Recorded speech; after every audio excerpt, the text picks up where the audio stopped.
नमस्कार विद्यार्थी मित्रांनो, मी तुमचं स्वागत करतो तुमच्या लाडक्या YouTube प्लॅटफॉर्मवर विनीत ट्युटोरियल।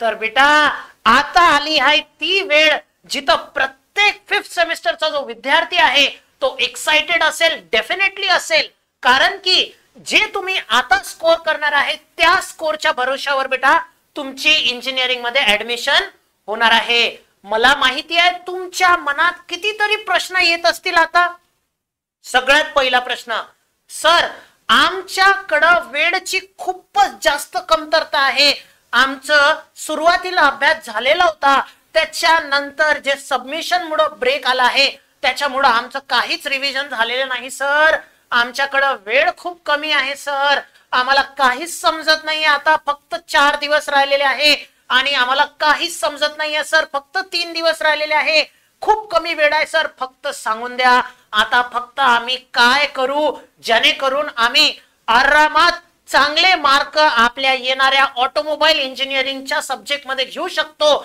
तर बेटा तौसिफ सर तुमच्याकडे घेऊन आले आहे एकदम सोपे आणि एकदम सिस्टमॅटिक पॅटर्न ना मी या लेक्चर मध्ये तुम्हाला बनवून देईन। तुमच्या येणाऱ्या 2 ते 3 दिवसासाठी तुमची प्रिपरेशन स्ट्रॅटेजी, आणि जर बेटा तुम्ही माझी ही प्रिपरेशन स्ट्रॅटेजी फॉलो केली तर मी तुम्हाला 100% सांगू शकतो तुम्ही 50च्या वरती इझिली स्कोर करू शकतात। आणि जर माझी गोष्ट व्यवस्थित ऐकली, जसं की फॉर एक्झाम्पल बेटा बघा, आता मी एखादा प्रश्न तुम्हाला सांगितलं का बाबा टाइप्स ऑफ फ्रेम्स करून जा पेपरला। आता बेटा तो जर टाइप्स ऑफ फ्रेमचा प्रश्न जेव्हा तुम्ही वाचतात, टाइप्स ऑफ फ्रेम मध्ये फ्रेम कन्स्ट्रक्शन वाचतात, मग त्याच्यानंतर फ्रेमलेस कन्स्ट्रक्शन वाचतात। आता बेटा याच्यावर जर टाइप्स विचारले तुम्हाला लिहिता यायला पाहिजे, आणि जर तुम्ही कॅपेबल असाल त्याचं डिफरन्स आलं तरी लिहायला, तर बेटा तुम्ही 70 ते 70 मार्क घेऊ शकतात। म्हणजे तुम्ही टॉपिक वाचल्यावर जर त्याचं डिफरन्स लिहिण्यात किंवा त्याच्यावर थोडंसं फिरून जर प्रश्न आलं तो जर तुम्ही लिहिण्यात कॅपेबल असाल, कारण की नवीन काही वाचायचं नसतं, फक्त डिफरंट व्हेरायटीना प्रश्न विचारलं तर त्याला लिहिता यायला पाहिजे, तर जर तुम्ही त्याला कॅपेबल असाल तर मी तुम्हाला लिहून देतो बेटा। जर तुम्ही माझे आता आपल्या ऍपवर जेवढे पण मी इम्पॉर्टंट क्वेश्चन दिले आहे आणि या तुमच्या 1 तासात मी तुम्हाला इतक्या छान पद्धतीने सांगेल का तुमच्याकडे जे कमी वेळ आहे, मान्य करतो बेटा तुमच्याकडे वेळ खूप कमी आहे, तर या कमी वेळात सर आम्ही कसं काय स्कोर करू सर, फक्त एवढं सांगून द्या सर, काहीच समजत नाही, आम्ही खूप टेन्शन मध्ये आहोत। बेटा तुमचं टेन्शन दूर करण्यासाठीच मी इथं तुमच्या समोर आलेलो आहो, आणि काहीच घाबरू नका, मी तुम्हाला सांगतो काहीच घाबरू नका, फक्त आपल्या विनीत ट्युटोरियल वर ना इम्पॉर्टंट क्वेश्चन पाठवले आहे। आणि बेटा फक्त एक गोष्ट ऐकून घ्या माझी, आता तुमच्याकडे 2 ते 3 दिवस आहे, आता मला फक्त सांगा 2 ते 3 दिवसात जर तुम्ही फक्त माझे इम्पॉर्टंट क्वेश्चन, आणि सगळ्यात इम्पॉर्टंट तुमच्या मदतीसाठी बेटा आम्ही ऑन विनीत प्लॅटफॉर्म घेऊन आलो आहो रिव्हिजन क्रॅश कोर्स। बेटा फक्त माझी एक गोष्ट ऐकून घ्या, जेव्हा तुम्ही आता जेवण करायला जातात, निदान एक पार्टीच्या जेवणासाठी तुम्ही कॉन्ट्रीब्यूट करता 200 आणि 300 रुपये, जिथं तुम्ही काहीच विचार करत नाही, एखाद्या मुलीकडून हायचा रिप्लाय येण्यासाठी तुम्ही डेअरी मिल्क सिल्क घेता 200 ते 300 रुपयासाठी, तिथं तुम्ही काहीच विचार करत नाही, मग बेटा एवढ्या कमी किमतीत अख्ख्या महाराष्ट्रात बेटा कोणीच एवढा कमी किमतीत रिव्हिजन लेक्चर्स किंवा काही पण ऑफर करत नाही, एकदम कमी किमतीत रिव्हिजन क्रॅश कोर्स ऑफर केला आहे, मग तुम्ही कशाला एवढा विचार करताय? मला सांगा, शिक्षणावर केलेल्या खर्चासाठी तुमचे आई वडील सुद्धा तुम्हाला काही म्हणणार नाही बेटा, जेव्हा तुम्ही लपून लपून अशा बाकीच्या गोष्टीत एवढे पैसे खर्च करू शकता, तर एकदम कमी किमतीत बेटा जेव्हा रिव्हिजन क्रॅश कोर्स तुम्हाला दिले आहे, आणि तिथं प्रत्येक युनिटवर मी 4 ते 3 लेक्चर बनवले आहे बाबा। तू जर दिवसात फक्त 2 तास माझे लेक्चर बघ, 2 तास सकाळी 2 तास संध्याकाळी, आज 2 युनिट होतात, आणि दुसऱ्या दिवशी 2 तास माझे व्हिडिओ बघा, तुमची पूर्ण प्रिपरेशन एकदम व्यवस्थितपणे तिथं होऊन जाईल। आणि बाबांनो तिथं मी सगळे इम्पॉर्टंट क्वेश्चन टाकले आहे, आणि किती करायचं काय करायचं या व्हिडिओ मध्ये तर मी नक्की सांगेल, पण इम्पॉर्टंट क्वेश्चन काय आहे, कोणते क्वेश्चन करून जायचे, फक्त तुम्ही एकदा बेटा तो रिव्हिजन क्रॅश कोर्स घेऊन घ्या, त्याच्यात सगळे इम्पॉर्टंट सांगितले आहे, आणि एकदम सिस्टमॅटिक मॅनरने त्या इम्पॉर्टंट क्वेश्चनचे सोल्युशन पण तुम्हाला इझिली भेटून जातील। जर तुम्ही ते रिव्हिजन कोर्सेस माझे आणि माझे जे क्रॅश कोर्सेस आहेत ते जर तुम्ही बघून घेतले तर तुमची प्रिपरेशन एकदम सोप्या भाषेत एकदम इझिली या 2 ते 3 दिवसात होऊन जाणार आहे बेटा. आता सगळ्यात इम्पॉर्टंट का सर, ऑटोमोबाईलचा सिलेबस जर आम्ही बघितला आणि मी जे गोष्ट सांगतोय हे खूप गरजेचं आहे बेटा. तुम्हाला मला सांगा, तुम्ही जेव्हा तुमचे पेपर जवळ येतात तर तुम्ही काय रेफर करतात? सर आम्ही PYQs रेफर करतो. अरे पण बेटा एक गोष्ट तुझ्या डोक्यात टाक, तुझं जे सिलेबस आहे ते फर्स्ट टाइम के स्कीमचा पेपर येणार आहे. याच्या अगोदर जेवढे पण पेपर झाले ऑटोमोबाईलचे ते के स्कीम मध्ये नाही झालेले आहे, ते जुन्या स्कीम मध्ये झालेले आहे. आता के स्कीमचा पहिला पेपर येणार आहे. सिलेबस बदललं बेटा, कन्फ्युजन एकदम भरमसाठ होणार आहे. जसं की फॉर एक्झाम्पल तुम्ही जर तुमचे मागचे पेपर बघितले बेटा तर तुम्ही मागच्या पेपर मध्ये मी तुम्हाला डॉट सांगतो, कोणताही पेपर उचला तुम्ही मागचा प्रिव्हियस इयरचा, त्या प्रिव्हियस इयर पेपर मध्ये तुम्हाला हा प्रश्न दिसेल. आरटीओ चे जे लॉज असतात, जे सिम्बॉल्स असतात त्याच्यावरती, किंवा प्रिकॉशन्स मेजर्स म्हणून असतात त्याच्यावरती तुम्हाला प्रश्न येतात. सुपरवायझर म्हणून जे ड्युटीज असतात, सुपरवायझरच्या ड्युटीजवर प्रश्न येतात. पहिल्या चॅप्टर मध्ये एरोडायनेमिक शेप वर तुम्हाला प्रत्येक वर्षी पेपर दिसेल, प्रत्येक वर्षी प्रत्येक पेपर मध्ये तुम्हाला हा प्रश्न दिसेल. पण बाबा तुला हे समजणं खूप गरजेचं आहे. आणि आता तुम्ही जेव्हा अभ्यासाल करतात तुमच्या प्रत्येकाकडे PYQs आहे मला माहिती आहे, आणि तुम्ही जेव्हा ते PYQs बघतात तुमचं कॉन्फिडन्स एकदम लो होऊन जातो. कारण की तुम्ही म्हणतात सर हे तर आपण केलेलेच नाहीये, हे तर मी कुठंच वाचले नाही सर, कोणीच मला शिकवले नाही. अरे बाबा कसं तू वाचशील, कसं कुठं होईल, कारण की हे आता सिलेबसला नाही आहे. तर अशा कोणत्या गोष्टी, तर हे प्रिपरेशन स्ट्रॅटेजी तुमच्यासाठी खूप महत्वाची राहणार आहे बेटा. कारण की तुमची प्रिपरेशन स्ट्रॅटेजी, या प्रिपरेशन स्ट्रॅटेजी मध्ये मी नवीन सिलेबस मध्ये काय बदल झालेले आहे आणि कोणते प्रश्न आता करायचीच गरज नाही, फक्त कमीत कमी वेळेत काय काय करायचं एकदम प्रॉपर वेनं आणलं आहे बेटा. तुम्ही काहीच घाबरू नका आणि मी सांगेल फक्त तेवढे टॉपिक तुम्ही करून घ्या. तुमचं जास्त वेळ सुद्धा घेणार नाही बेटा. मी एकदम कमी वेळेत तुम्हाला सांगून देईल काय प्रिपेअर करायचं आहे. पण जे मी आता सांगितलं ते लक्षात ठेवा. PYQs तुम्ही रेफर करताय पण PYQs न तुम्हाला कन्फ्युजन होईल, त्याचं एकमेव कारण आहे, कारण की ते सगळे पेपर ओल्ड पेपर आहे. एक सुद्धा पेपर आतापर्यंत न्यू स्कीमचं आलेलं नाही आहे. This semester this will be the new scheme paper. आणि ऑटोमोबाईलचं सिलेबस खूप चेंज झालेला आहे, खूप कमी नाही खूप, आणि खूप काही गोष्टी कट केलेल्या आहे. तर तुम्ही असं कन्फ्यूज होऊ शकता. तुम्हाला आता फॉर एक्झाम्पल ज्या चॅप्टरवर कमी वेटेज असेल या वर्षी त्या चॅप्टरवर जास्त वेटेज येऊ शकतो बेटा. जेव्हा सेकंड युनिटवर जे ट्रान्समिशन सिस्टीम ऑटोमोबाईलचं सगळ्यात इम्पॉर्टंट चॅप्टर आहे त्याच्यावर नॉर्मली 4 ते 5 क्वेश्चन येतात. या वर्षी बेटा तुम्हाला 6 क्वेश्चन कुठंच नाही जाणार, त्याच्यावर 6 क्वेश्चन नक्की येतील. कारण की ऑलरेडी जर शेवटचे चॅप्टरचे काही टॉपिक कट केलेले आहे तर ऑटोमॅटिकली या चॅप्टरचं वेटेज वाढेल बेटा. तर या सगळ्या गोष्टी तुम्हाला समजणं खूप कठीण आहे बेटा. आणि असा तसा कोणी पण याचं अनालिसिस करणं त्याला शक्य नाही बेटा, कारण की त्याला हे माहीतच नाहीये का आता ते टॉपिक सिलेबस मध्ये नाही आहे. म्हणून ही स्ट्रॅटेजी तुमच्यासाठी खूप इम्पॉर्टंट आहे बेटा. तर चला पटकन चालू करूया. हे बघा आपलं एकदम सिंपल आणि शॉर्ट रूल आहे बेटा. ऑटोमोबाईल मध्ये आपल्याला 5 चॅप्टर आहे. ओके, तर या आता हे जे ऑटोमोबाईलचं जे सिलेबस आहे बेटा यात तुम्हाला जे 5 चॅप्टर आहे, सगळ्यात पहिलं that is introduction to automobile. Okay, जर तुम्हाला खूपच इझिली जर मार्क्स घ्यायचे असेल आणि बेटा तुम्ही जर तौसिफ सरांची प्रिपरेशन स्ट्रॅटेजी आता इथं ऐकली ना बाबा, मी खरंच सांगतो डायरेक्ट स्पेसिफिक क्वेश्चन, मी असं तसं नाहीये बेटा का बाकीचे लोक जसे इम्पॉर्टंट देतात 20 इम्पॉर्टंट देतात 4 येईल, असं नाहीये. 6 इम्पॉर्टंट देईन 4 येईल. मी असा मास्टर नाहीये बेटा का 20 दिन 30 दिन, 20-30 मध्ये तर 4 येणारच आहे. आणि जर सगळे सिलेबसचे टॉपिक मला प्रश्न मध्ये द्यायचे असले तर मी तर इझिली देऊ शकतो. मी असा मास्टर बेटा, माझं प्रेडिक्शन नॉर्मली मागच्या 11 वर्षात कधी नॉर्मली फेल झालेलं नाहीये, होणार नाही. काहीच घाबरू नका. तुम्ही एकदा आपले रिव्हिजन कोर्सेस परचेस करा, त्याच्यात हे जे इम्पॉर्टंट क्वेश्चन आहे त्याचा PDF टाकलेला आहे. आणि अशी तशी स्ट्रॅटेजी नाही आहे, त्याच्यावर सुद्धा कोणते टॉपिक करायचे ते सगळं सांगितलं आहे बेटा. तर ऐका पटकन. हे बघा एएनचं जर तुम्ही सिलेबस पाहिलं बेटा, तुमचं unit number 1 introduction to automobile, आता बेटा जेव्हा तुम्ही दुसरं चॅप्टर पाहता that is transmission system. Okay, transmission system. आता ट्रान्समिशन सिस्टीमचा जो सिलेबस आहे बेटा एकदम खतरनाक वास्ट आहे, खतरनाक वास्ट आहे. ठीक आहे. आता त्याच्यानंतर तिसरं चॅप्टर पूर्ण जे आपलं सिलेबस आहे त्यात सगळ्यात खतरनाक चॅप्टर म्हणजे हाच आहे, that is second chapter transmission system. तुम्ही सुद्धा अभ्यास करत असाल जेव्हा तुम्हाला हाच सगळ्यात कठीण चाललं असेल, पण याची सुद्धा स्ट्रॅटेजी बनवून देईन बेटा, काही घाबरू नका. आता त्याच्यानंतर तिसरा chapter that is automobile control system, त्यात ब्रेक्स आणि तुमचं स्टिअरिंग येतं. तिसरा बेटा सस्पेन्शन व्हील्स अँड टायर्स. चौथं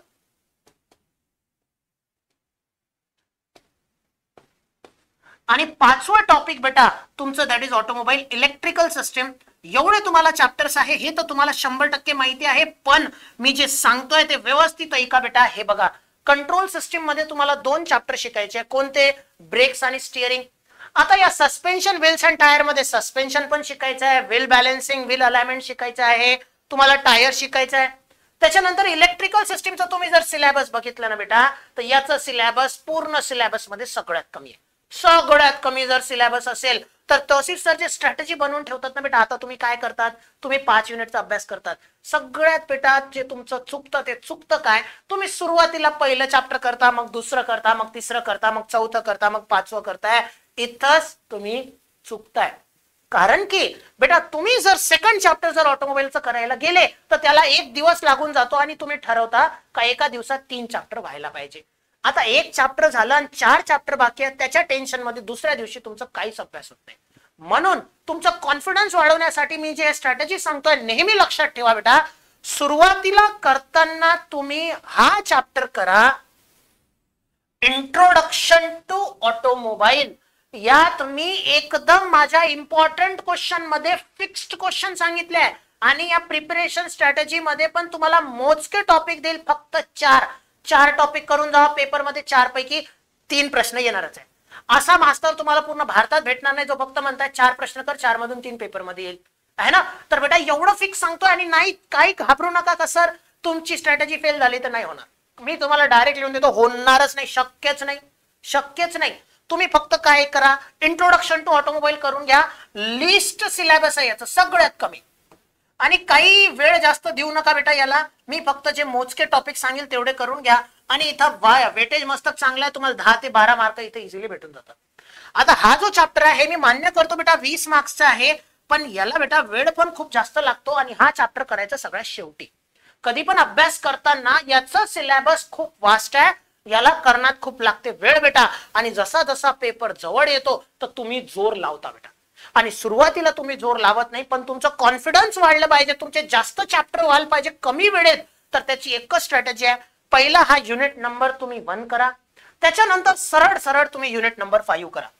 यात एवढे फिक्स्ड क्वेश्चन आहे बेटा, मी तुम्हाला सांगतो आता सांगणारच आहे. यात एकदम फिक्स्ड क्वेश्चन आहे, एकदम कमी वेळेत, आणि फक्त माझे 6 व्हिडिओ जर तुम्ही बघून घेतले तर तुमचे हे झालं, तुमचं इलेक्ट्रिकल सिस्टम झालं. काही टेन्शन घेऊ नका.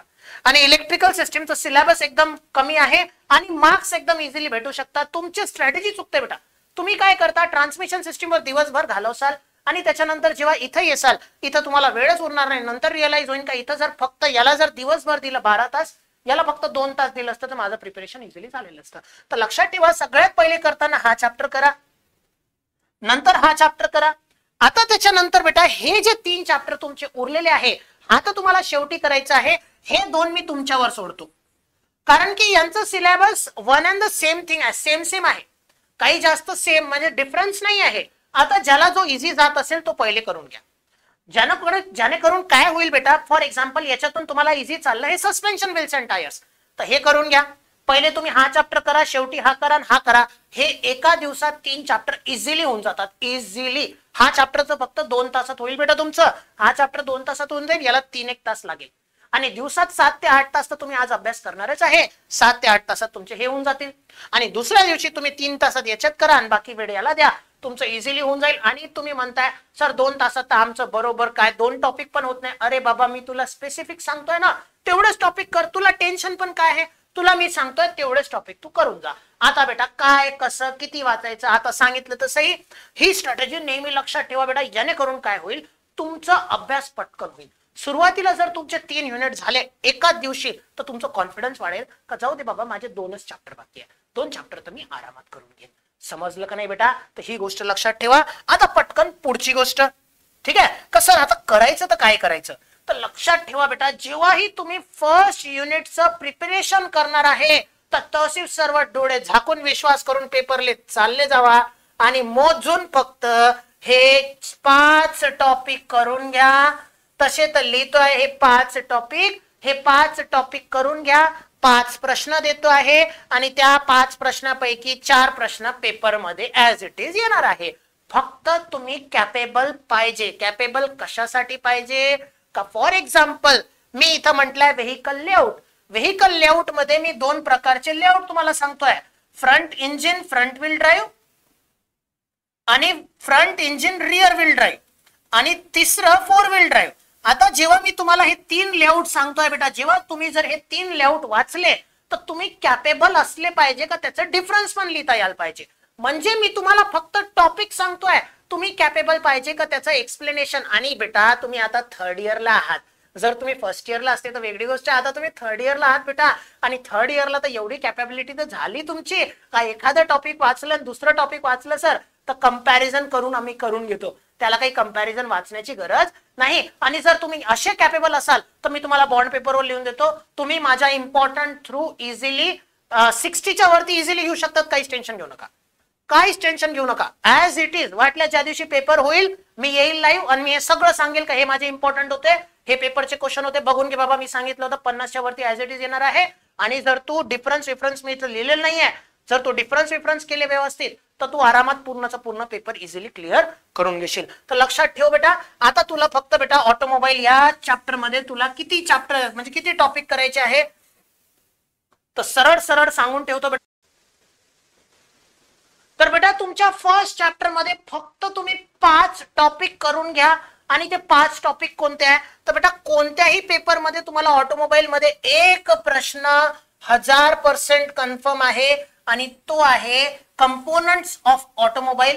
तुम्हाला एक असा प्रश्न येईल आणि तो प्रश्न काय असेल ते सुद्धा मी माझ्या इम्पॉर्टंट मध्ये इथं लिहून ठेवलाय. लक्षात ठेवा, draw the general layout of the automobile. आणि general layout of the automobile काढून आता फक्त बेटा लक्षात ठेवा, आता तुम्ही कॅपेबल किती पाहिजे तर एवढेच कॅपेबल पाहिजे की बेटा तुम्हाला माहिती आहे कंपोनेंट्स ऑफ ऑटोमोबाईलचा प्रश्न विचारला असेल किंवा जर ट्रान्समिशन सिस्टीमचा जरी प्रश्न विचारला असेल तरी काही टेन्शन नाही, एकच सेमच क्वेश्चन आहे ते. ऑटोमोबाईलचं सुद्धा कंपोनेंट विचारलं किंवा ट्रान्समिशन सिस्टीमचा जरी प्रश्न विचारलं तर आपल्याला डायग्राम एकच काढायची आहे. फक्त ट्रान्समिशन सिस्टीमवर प्रश्न विचारलं तर उलट आपलं काम सोपं होते, कारण की फक्त त्याचेच पार्ट्स आपल्याला सांगायला लागतात. पण जर पूर्ण ऑटोमोबाईलचे कंपोनेंट्स विचारले तर फक्त आपलं काम वाढते. तर तुम्ही ऑटोमोबाईलचे कंपोनेंट्स केले तर ऑटोमॅटिकली तुमचं ट्रान्समिशन सिस्टीमचे कंपोनेंट्स होऊन जातात. तर हा एक टॉपिक तुम्ही करून घ्या. प्रश्न पण सांगतोय बेटा, draw the general layout of the automobile and label the component names. झालं, डायग्राम काढायची आणि जेवढे कंपोनंट आहे. आणि एक गोष्ट लक्षात ठेवा, प्रिपरेशन स्ट्रॅटेजीच्या स्टार्टिंग मध्ये सांगतो, ऑटोमोबाईल मध्ये ज्या विद्यार्थ्याची डायग्राम चांगली त्याला मार्क चांगले, ज्यांना डायग्राम चांगली काढली नाही त्यांना काहीच अपेक्षा ठेवायची नाही. ऑटोमोबाईलचं सगळ्यात सोपा वे पेपर मध्ये मार्क्स घ्यायचा एकमेव आहे डायग्राम चांगल्यानं काढा.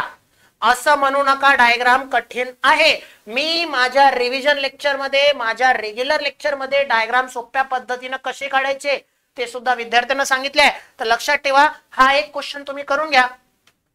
इथून तुम्हाला हा एक टॉपिक कव्हर होऊन जाईल, that is component of the automobile. त्याच्यानंतर बेटा एकदम सोपा प्रश्न येतो, यात काही एक्सप्लेनेशन लिहायची गरज नाही. क्लासिफिकेशन ऑफ द ऑटोमोबाईल करून घ्या बेटा. याच्यावर एक प्रश्न येणार आहे का ऑटोमोबाईलला तुम्ही क्लासिफाय कसं करतात. आता पेपरमध्ये त्यांना जर असे पॉईंट दिले तर हे तो खूपच सोपं होऊन जाईल. जसं का हा पेपरमध्ये प्रश्न ऑलरेडी आलेला होता, मी इथं टाकलाय on the basis of the fuel use. आता फ्युअलच्या भरोशावर कसे असतात, आपण जेव्हा पेट्रोल पंपवर गाडी भरायला जातो, एक तर पेट्रोल इंजिन असते किंवा डिझेल इंजिन असते. पेट्रोलच्या गाड्या असतात, डिझेलच्या गाड्या असतात. ठीक आहे, on the basis of capacity. जसं का फॉर एक्झाम्पल जे बसेस असतात ते हेवी मोटर व्हेकल्स असतात है ना, आणि त्याला आपण काय म्हणतो तर ते पॅसेंजर व्हेकल्स असतात. जे ट्रक्स असतात ते ट्रान्सपोर्ट व्हेकल्स असतात, हेवी व्हेकल, लाईट व्हेकल. तुम्ही जेव्हा लायसन्स काढतात तेव्हा तुम्ही बघत असाल. On the basis of transmission. Transmission म्हणजे आता आपण कार घ्यायला गेलो बेटा, असं म्हणतात लो व्हेरियंट आहे, हाय व्हेरियंट आहे, मॅन्युअल ट्रान्समिशन आहे, ऑटोमॅटिक ट्रान्समिशन आहे, याच्यावर एक प्रश्न, याच्यावर आपण क्लासिफाय करू शकतो किंवा on the basis of drive. पण मी याच्या पुढे क्लिअर कट म्हटलं आहे, इथं असे 4 पॉईंट दिलेले आहे, याची अपेक्षा ठेवायची नाही. कंप्लीट क्लासिफिकेशन तुम्हाला यायला पाहिजे.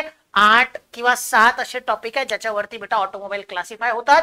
एवढं तुम्ही करून घ्या बेटा, तुमचं हे एक टॉपिक हा कव्हर होऊन जाईल, क्लासिफिकेशन ऑफ द ऑटोमोबाईल. आणि मी जेवढे टॉपिक सांगितले तेवढेच करायचे, त्याला सोडून काहीच करायचं नाही. आता त्याच्यानंतर व्हेकल लेआउट, तर हा आहे बेटा रजनीकांत.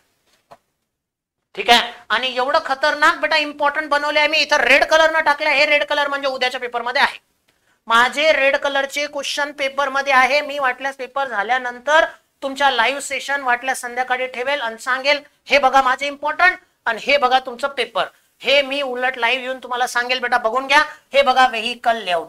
व्हेकल लेआउट वर तुम्हाला 100% पेपर मध्ये प्रश्न येणार आहे. 3 टाईपचे लेआउट्स असतात, front engine, rear wheel drive, front engine front wheel drive आणि 4 व्हील ड्राईव्ह. तर बेटा हे तुम्ही करा. याच्यावर तुम्हाला 3 प्रकारचे लेआउट असतात. 3 लेआउट वाचून घ्या. जेव्हा तुम्ही एक लेआउट सुद्धा केला तर तुम्हाला लॉजिक समजून जाईल. सर एक लेआउट केला तर बाकीचे फक्त डायग्राम करायचे, लिहू आम्ही शकतो, त्याच्याबद्दल काही वाद नाही. आता त्याच्यानंतर आणि जर तुम्ही बेटा माझं एक रिव्हिजन लेक्चर, याच्यावर फक्त एक प्रश्न एक लेक्चर बघ माझं, तुझा अभ्यास झाला.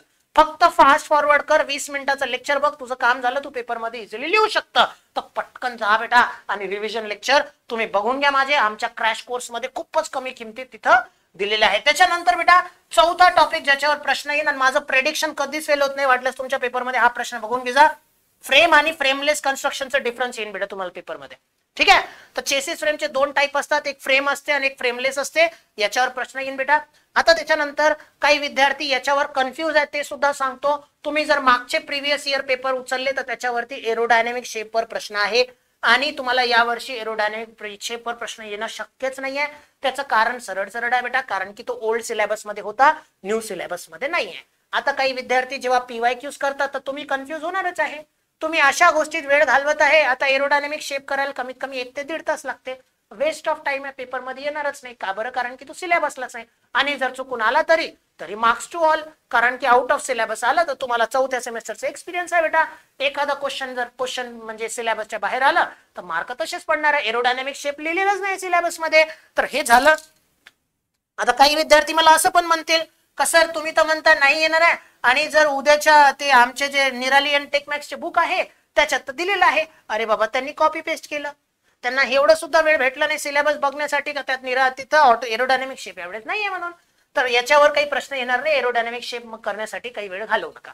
ठीक आहे. त्याच्यानंतर बेटा इलेक्ट्रिक व्हेकल्स वर प्रश्न येणारच आहे आणि उद्याच्या पेपरमध्ये या 5 टॉपिक पैकी 4 टॉपिक येणारच आहे पेपरमध्ये ऑप्शन सोबत.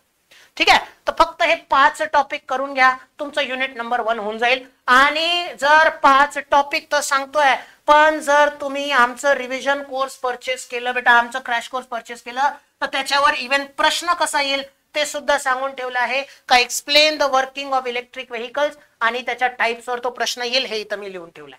ठीक आहे, आणि रेड कलरनं बघा हे जे प्रश्न दिलेले आहे बेटा, हे तर 100% ऍज इट इज तुमच्या पेपर मध्ये पडतील. तर हे लक्षात ठेवा. जेव्हा तुम्ही युनिट नंबर 1 ची प्रिपरेशन करसाल तर फक्त हे 5 टॉपिक तुम्ही करून घ्या बेटा, तुमचं काम होऊन जाईल.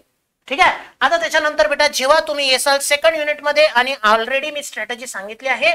आता तुम्हाला जर याचे प्रश्न बघितले पाहिजे असेल तर डेफिनेटली बेटा तुम्ही आमचा क्रॅश कोर्स परचेस करा. काही घाबरू नका. या व्हिडिओमध्ये मी सांगेल का तुम्हाला टॉपिक किती करायचे आहे, काही घाबरू नका. हे बघा, जेव्हा तुम्ही सेकंड युनिट करसाल, जे की ऑलरेडी मी प्रिपरेशन स्ट्रॅटेजी मध्ये सांगितलंय, शेवटी करायचे. आणि बेटा शेवटी जेव्हा तुम्ही हे चॅप्टर करसाल तर लक्षात ठेवा रे बेटा, लक्षात ठेवा, हा चॅप्टर तुमच्या सिलेबसचा सगळ्यात मोठा चॅप्टर शेवटी करा बेटा, शेवटी करा.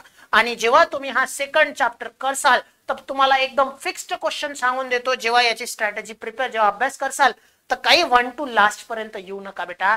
तुम्हाला सरळ सांगतो, सरळ जाऊन 2 टाईपचे गिअरबॉक्स करून घ्या. कोणतं? एक करा सिंक्रोमेश, एक करा कॉन्स्टंट मेश, पण विथ प्रॉपर कन्स्ट्रक्शन आणि वर्किंग करा बेटा. कारण की पेपर मध्ये फक्त असे पण प्रश्न येतात, explain the construction of synchromesh gearbox, म्हणजे फक्त कन्स्ट्रक्शन वरही प्रश्न येतो. तर लक्षात ठेव बेटा, तुला फक्त कन्स्ट्रक्शन पण लिहिता यायला पाहिजे. तर तुम्ही हे सिंक्रोमेश आणि कॉन्स्टंट मेश गिअरबॉक्स करून घ्या. याच्यावर एक प्रश्न 1000% पेपर मध्ये राहील. ठीक आहे, तर हे झालं तुमचं गिअरबॉक्स करा सगळ्यात पहिले. तेव्हा ज्याच्या नंतर बेटा एकदम फिक्स जे पेपर मध्ये राहीलच ते आहे बेटा ऍक्सल. ऍक्सलचे टाईप आणि कोणताही एक ऍक्सल तुम्ही एक्सप्लेन करा. 3 टाईपचे असतात, सेमी फ्लोटिंग, फुल फ्लोटिंग आणि सब फ्लोटिंग ऍक्सल. तर हे 3 टाईपचे जे ऍक्सल असतात, या 3 ऍक्सल मधून तुम्हाला एक ऍक्सल एक्सप्लेन करायला येईल, तो करून घ्या बेटा. हे टाइप्स ऑफ ऍक्सल विचारेल आणि कोणता तरी एक ऍक्सल तुम्हाला एक्सप्लेन करायचं आहे. आणि जर तुम्ही माझे रिव्हिजन कोर्स जर घेतला त्याच्यात क्लिअर कट मेन्शन केलेलं आहे का काही तिघही टाईप एक्सप्लेनेशन करायची गरज नाही, फक्त एक टाईप जे सेमी फ्लोटिंग ऍक्सल आहे ते करून घ्या. कारण की पेपर मध्ये तुम्हाला असं म्हटलेलं असते एनी वन एक्सप्लेन करा, किंवा आलं तर तो सेमी फ्लोटिंग ऍक्सलच येतो. तर हा होऊन जाईल तुमचा दुसरा टॉपिक. आणि हे 2 टॉपिक ऍज इट इज बघून घेसाल तुमच्या उद्याच्या पेपरमध्ये, तुमच्या येणाऱ्या पेपरमध्ये 100% राहील. आता त्याच्यानंतर बेटा हे झालं मॅन्युअल ट्रान्समिशन. तसंच बेटा एक ऑटोमॅटिक ट्रान्समिशन असते. आणि इव्हन मी तुम्हाला सांगून ठेवतो, त्याच्यानंतर तिसरा टॉपिक तुम्ही जेव्हा करसाल बेटा, हेच तुमची सगळ्यात इम्पॉर्टंट, या व्हिडिओचा सगळ्यात इम्पॉर्टंट भाग हाच राहणार आहे बेटा. कारण की सगळ्यात जास्त कन्फ्युजन याच गोष्टीमध्ये होते का सर आम्ही सेकंड युनिट कसा प्रिपेअर करायचा. सरळ सांगतोय, गिअरबॉक्स जा, 2 गिअरबॉक्स वाचून घे. सरळ जा, ऍक्सल जा, त्याचे टाइप्स वाचून घे. त्याच्यात फक्त एकच टाइप कर, सेमी फ्लोटिंग ऍक्सल, तुझं काम होऊन जाईल. 3 टाइपचे नाव लक्षात ठेव. त्याच्यानंतर बेटा ऑटोमेटिक ट्रांसमिशन मध्ये 2 टॉपिक कर बेटा. सिर्फ एक टॉपिक आपको करना है बेटा टॉर्क कन्वर्टर, आणि दुसरा टॉपिक तुला करायचा आहे बेटा एपिसायक्लिक गिअर ट्रेन. आता इथं हे 2 टॉपिक कर. तिथं फ्लुइड फ्लायव्हील दिलेले आहे, फ्लुइड फ्लायव्हील करू नका. आणि ज्यांना माझे रिव्हिजन कोर्सेस आणि माझ्याकडून शिकल्या त्यांना 100% माहिती आहे कसं टॉर्क कन्वर्टर फ्लुइड फ्लायव्हील सेमच असते. कोणता एक जरी केला तरी दुसरा होऊन जातो. फक्त एक डिफरन्स असतो, टॉर्क कन्वर्टर मध्ये 2 तुमचे जे पंप आणि टर्बाइन असते त्यात एक ब्लेड असतात जे की गाईड ब्लेड असतात, आणि फ्लुइड फ्लायव्हील मध्ये ते नसते बेटा. तर हे 4था टॉपिक तुम्ही करून घ्या. आणि शेवटी करा बेटा तुम्ही क्लच, कारण की क्लचचे आहे खूप सारे टाइप्स, आणि क्लच मध्ये कोणता टाइप यावेळेस करून जायचं आहे. तर पटकन तुम्ही आपली ऍप विनीत ट्युटोरियल जॉईन करा. तिथं तौसिफ सर असे नाही आहे explain the types of clutch आणि सगळे इम्पॉर्टंट मध्ये टाकले असे नाही. 6 टाइपचे क्लच आहे. यावेळेस फक्त एकच क्लच येईल असं सांगितलं आहे. असं नाही म्हटलं आहे हा येईल तो येईल तो येईल तो येईल, असं नाही. डायरेक्ट हा क्लच उद्याच्या पेपर मध्ये येईल. आता ते लिहिलेलं आहे, काही टेन्शन घेऊ नका. तुम्ही पटकन आपली ऍप डाउनलोड करा. त्याची जे ऍपची बेटा लिंक आहे इथं डिस्क्रिप्शन मध्ये दिलेली आहे, पटकन जाऊन तुम्ही डाउनलोड करा बेटा. आता त्याच्यानंतर तिसरा टॉपिक जेव्हा तुम्ही करसाल, तिसरा चॅप्टर बेटा, आता तिसरा चॅप्टर जेव्हा तुम्ही प्रिपेअर करतात बेटा, त्यात 2 टॉपिक तुम्हाला शिकायचे असतात. एक आहे ब्रेक्स आणि एक आहे बेटा स्टिअरिंग. ठीक आहे, आणि हे सगळं काही लिहून घ्या बाबा. आता तुम्ही मला सांगा, जर तुम्हाला मास्तर प्रत्येक लेक्चरवर फक्त 4 टॉपिक सांगतोय म्हणजे तुला फक्त 20 प्रश्न करायचे, 20 ते 25 टॉपिक करायचे, आणि 20 टॉपिक तर तू करू शकतो ना बेटा.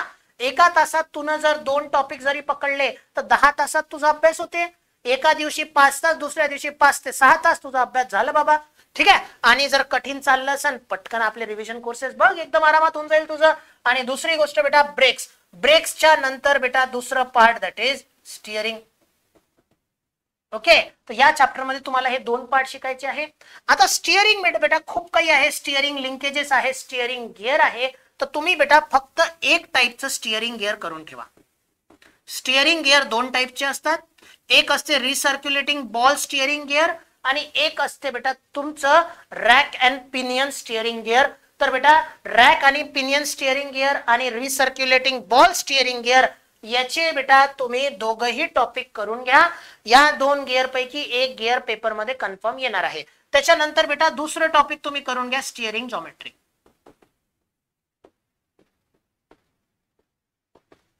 आता स्टिअरिंग जॉमेट्री मध्ये बेटा कधी लक्षात ठेवा, तुमच्या निराली टेक्नॉलॉजी मध्ये, आणि मी पण नोट देताना माझं कर्तव्य आहे तर मी एकदम डिटेल मध्ये दिलेलं आहे, पण मी क्लिअर कट सांगितलं होतं रिव्हिजन मध्ये तुम्हाला जेव्हा मी शिकवलं होतं तेव्हा पेपर मध्ये कोणतंच डेफिनेशन तुम्हाला ते इफेक्ट लेंदी लिहायचे नाही. फक्त 2 लाईन मध्ये डेफिनेशन लक्षात ठेवा आणि डायग्राम लक्षात ठेवा.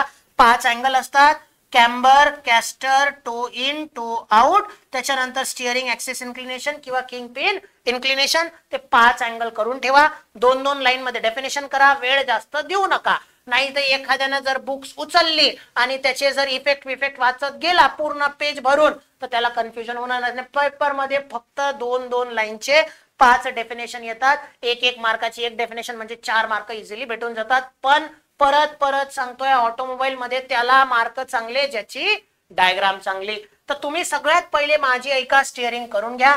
यात अजून एक टॉपिक आहे स्टिअरिंग लिंकेज. आता मी हा सोडतो कशावरती, का तुम्हाला जर बेटा नो रिस्क, सर 0 रिस्क घ्यायचा आहे, पेपर मध्ये चाललोय मला 0 रिस्क घ्यायचा आहे, तर स्टिअरिंग लिंकेज करून घ्या.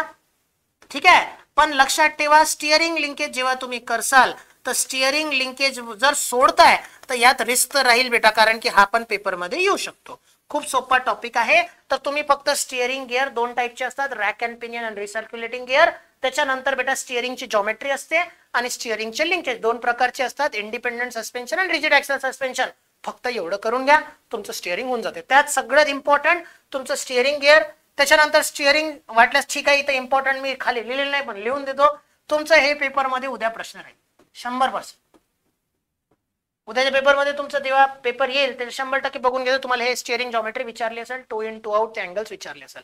त्याच्यानंतर बेटा ब्रेक्स. आता ब्रेक्सचं बेटा सगळ्यात पहिले बेटा जे टाइप्स ऑफ ब्रेक्स असतात, ब्रेक्सचे तसे खूप टाइप्स असतात बेटा, जसं का ड्रम ब्रेक, डिस्क ब्रेक ज्याला मेकॅनिकल ब्रेक्स म्हणतो आपण, त्याच्यानंतर हायड्रॉलिक ब्रेक, मग एअर ब्रेकिंग सिस्टीम. तर या 3 ब्रेक मधून कोणते ब्रेक करायचे इथे इम्पॉर्टंट मध्ये दिलेलं आहे. तुम्ही जर प्रिपरेशन करताय तर तिघही ब्रेक करून ठेवा. आणि माझे जे विद्यार्थी आहे तुम्हाला ऑलरेडी सांगितलंय तो ब्रेक करून जावा बेटा, पेपर मध्ये राहील. त्याच्यानंतर दुसरा टाइप ऑफ तुम्हाला दुसरा प्रश्न जे दुसरा टॉपिक तुम्हाला पेपर मध्ये 100% येईल बघा. एक करून ठेवा बेटा types of brakes, drum brake, disc brake, hydraulic brake आणि एअर ब्रेक. आणि बेटा दुसरा टॉपिक तुम्हाला जे करायचं आहे ते आहे component of hydraulic braking system.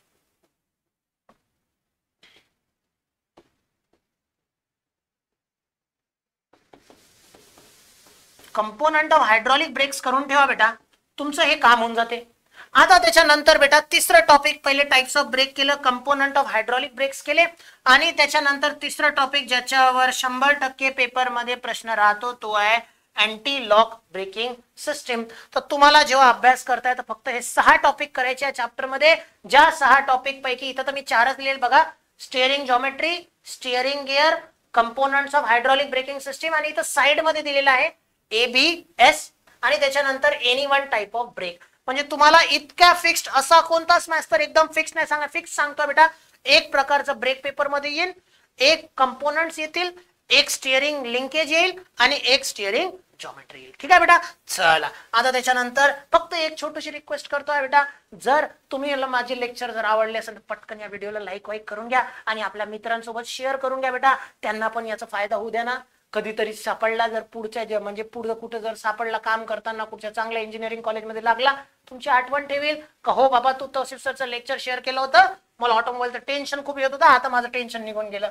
त्याच्यानंतर बेटा 4थं चॅप्टर सस्पेन्शन सिस्टीम. फिक्स्ड सांगतोय, फिक्स्ड 2 प्रकारचे सस्पेन्शन असतात. इथं तो क्वेश्चन मी लिहिलाय पण डायरेक्ट सांगून देतो. 2 प्रकारचे सस्पेन्शन असतात, मॅकफर्सन इंडिपेंडेंट सस्पेन्शन मध्ये मॅकफर्सन आणि डबल विशबोन. हे 2 करून घे, तुझ्या पेपर मध्ये उद्या याच्यावर प्रश्न आहे. मॅकफर्सन आणि डबल विशबोन पैकी एक सस्पेन्शन तुला येईल. सस्पेन्शन मध्ये 3 सस्पेन्शन करायचे, एक लिप स्प्रिंग करायचं, एक डबल विशबोन करायचा आणि एक मॅकफर्सन करायचा. या 3 पैकी एक पेपर मध्ये प्रश्न राहील. हे बघा any one type of suspension. त्याच्यानंतर दुसरा टॉपिक ज्याच्यावर प्रश्न 100% राहील दॅट इज तुमच्या टायरचे डिफरन्स. इथं मी सांगतोय, इथं टायरचं एक्सप्लेनेशन नाही येईल, याच्यावर डिफरन्सच येईल. रेडियल प्लाय, क्रॉस प्लाय टायरचं डिफरन्स येईल किंवा ट्यूब आणि ट्यूबलेस टायरचं डिफरन्स येईल. त्याच्यानंतर एक टॉपिक जे 100% पेपर मध्ये विचारतात म्हणजे विचारतात व्हील अलाइनमेंट आणि व्हील बॅलन्सिंग. फक्त माझं एक लेक्चर बघून घ्या, तुमचं wheel alignment wheel balancing clear cut होऊन जाईल. आणि हा प्रश्न दरवर्षी राहतो टेलिस्कोपिक शॉक ऍब्झॉर्बर. तर तुम्ही फक्त 4थ्या चॅप्टर मध्ये एवढे टॉपिक केले तुमचं काम होऊन जाईल. 3 प्रकारचे सस्पेन्शन करा, टेलिस्कोपिक शॉक ऍब्झॉर्बर करा, टायरचे टाइप्सचं डिफरन्स करा, त्याच्यानंतर व्हील अलाइनमेंट आणि व्हील बॅलन्सिंग करून ठेवा. पण जे मी क्वेश्चन खाली दिलेले आहे ते सगळे करावं लागेल तरच जमेल बेटा. आता त्याच्यानंतर शेवटचं चॅप्टर सर आम्ही काय काय करून जाऊ, तर मी सुरुवातीला सांगितलं स्ट्रॅटेजीच्या सुरुवातीत का बेटा तुला मी काय म्हटलं आहे का तुझ्या पेपर मध्ये जेव्हा तू प्रिपरेशन करतोय तर करताना तू 5व्या चॅप्टरची प्रिपरेशन कर. ठीक आहे, आणि पहिलं चॅप्टर कर, त्याच्यानंतर 5वा चॅप्टर कर, कारण की याच्यात एकदम फिक्स्ड आणि एकदम कमी वेळेत तुझं प्रिपरेशन होते. यात बेटा बॅटरीचं कन्स्ट्रक्शन आणि बॅटरीचं वर्किंग करून घ्या. ठीक आहे, दुसरा बेटा इग्निशन टाइपचे 3 टाइप्स असतात इग्निशन सिस्टीमचे, बॅटरी इग्निशन, मॅग्नेटो इग्निशन आणि इलेक्ट्रॉनिक इग्निशन. त्याच्यापैकी एक इग्निशन पेपरमध्ये येईल. बॅटरीचं कन्स्ट्रक्शन वर्किंग 100% पेपरमध्ये येईल. आणि एक तिसरा topic starting system of the automobile, त्याच्यात जे पूर्ण मोटरचं एक्सप्लेनेशन केलं आहे का आपण जेव्हा सेल्फ स्टार्ट दाबतो तर त्याची सिस्टीम काय असते ते पूर्ण एकदम छान आणि इझी लँग्वेज मध्ये मी एक्सप्लेन करून ठेवली आहे, ते करून घ्या. त्यात तुमचं होऊन जाईल starting system of the automobile. आणि बेटा त्याच्यानंतर स्टार्टिंग सिस्टीमच्या नंतर बेटा तुम्ही काय करून घ्या, आठवणीनं न विसरता अल्टरनेटरचं कन्स्ट्रक्शन आणि वर्किंग करून घ्या. तुमचं काम होऊन जाते. अल्टरनेटरचं वर्किंग करून घ्या बेटा. आणि colour of wires, different colour code जे यूज करतात वायर्सचे ते करून घ्या. तुमचं हे 5वा चॅप्टर होऊन जातो. सगळ्यात सोपं चॅप्टर आहे. बॅटरी वाचायची आहे, बॅटरीचं कन्स्ट्रक्शन आणि वर्किंग वाचायची आहे. त्याच्यानंतर स्टार्टिंग सिस्टीम वाचायची आहे. इग्निशन टाइपचे 3 टाइप्स असतात, ते 3 टाइप वाचून घ्यायचे आहे. त्याच्यानंतर इग्निशन तुम्ही अल्टरनेटरचं कन्स्ट्रक्शन वर्किंग करा आणि कलर कोड्स करून घ्या. तुमचं इझिली प्रिपरेशन होऊन जाईल. असा मास्टर तुम्हाला भेटणार नाही बेटा. बघा आपल्या विनीत ट्युटोरियल वर किती छान पद्धतीनं डायरेक्ट मी म्हटलं आहे इतकं करू नको बाबा, सगळं काही मी काही असा मास्टर नाही आहे. असे कितीतरी विद्यार्थी असतात कुठलेही अशा चॅनलवर काही बघतात, तिथं दिले आहे 10 क्वेश्चन, 10 पैकी 4 पेपर मध्ये येईल. इथं मास्टर बघा 5 आहे, 4 पेपर मध्ये येईल. असा मास्टर कुठं सापडणार नाही बेटा. तर लक्षात ठेवा, पटकन आपली विनीत ट्युटोरियल ऍप डाउनलोड करा आणि तिथं जाऊन बेटा तुम्ही हा आपला जो रिव्हिजन क्रॅश कोर्स आहे तो परचेस करा. तिथं एकदम चांगल्याने या प्रश्नाचे उत्तर पण तुम्हाला भेटून जाईल. एकदम सोप्या लँग्वेज मध्ये सगळं शिकवलंय आणि त्याच्यानंतर काय काय करायचं ते पण तुम्हाला या लेक्चर मध्ये मी सांगितलं आहे. इव्हन या स्ट्रॅटेजी मध्ये तुमच्या 2 दिवसाची स्ट्रॅटेजी काय असली पाहिजे. जाऊ नका, थांबा, अजून एक गिफ्ट देणार आहे, काही घाबरू नका, अजून एक गिफ्ट देतो. तो गिफ्ट काय तर बेटा आता असे किती विद्यार्थी असेल का सर हा व्हिडिओ आम्ही जस्ट तुमचं रात्री पाहिलं आणि उद्या आमचा पेपर आहे, अशी काही विद्यार्थी असू शकतात. आता रात्री पाहिलं उद्या पेपर आहे, आता सर टेन्शन या गोष्टीचं येत आहे का पासिंग. बघा स्कोरिंग वाले वाटल्यास तुम्ही व्हिडिओ ऑफ करू शकता, पण ज्याला पासिंगची घाबरटपणा आहे तर बाबा पासिंग साठी तू जर एवढं घाबरत असेल तर तुला 4 प्रश्न मी डायरेक्ट पेपरचे सांगतोय तेवढे करून घे, तुझं काम झालं. ठीक आहे, सगळ्यात पहिला प्रश्न जो पेपर मध्ये असं शक्यच नाही का, येऊ शकत नाही, तो आहे बेटा confirm.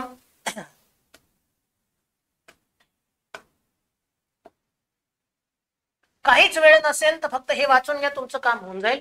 That is ignition system मध्ये एक जे 3 इग्निशन सिस्टीमच्या अगोदर सगळ्यात पहिलं तुम्ही एक क्वेश्चन करून घ्या. 2 टाइपचे सस्पेन्शन आहे, मॅकफर्सन आणि डबल विशबोन. ठीक आहे, 2 फक्त सांगतोय, याच्यापेक्षा काय सांगू बाबा. हे 2 कर, त्याच्यापैकी एक तुझ्या उद्या पेपर मध्ये आहे.